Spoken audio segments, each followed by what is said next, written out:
Okay, I just wanted to give a quick tutorial on how I use frames to baste in my fabric whenever I just want to float it on top of the hoop.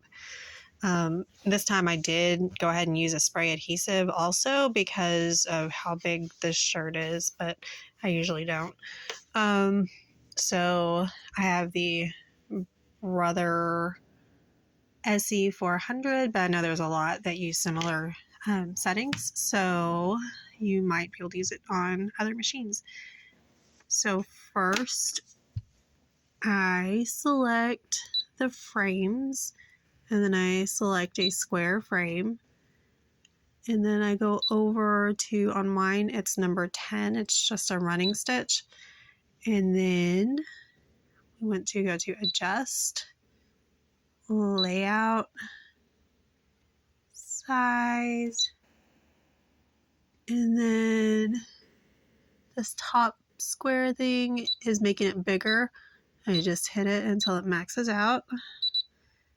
So 9.9 is maxed out on my machine. And then just come over here and start sewing. I usually kind of help make sure it's staying smooth, but keep your fingers back.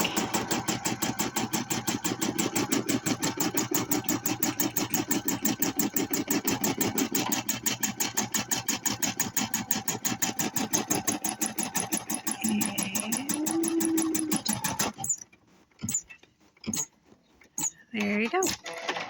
Since it's maxed out, it's stitched at the very edges of the embroidery field. So very rarely do I ever have it overlap at all. I usually pick a color thread that matches whatever I'm embroidering on. That way it blends in, but you could also pick one that's a high contrast where you can pick out the stitches easily at the end. I usually go one that matches just in case there's any stitches that get caught and are hard to completely remove. And that keeps it all nice and smooth to embroider whatever design you want now.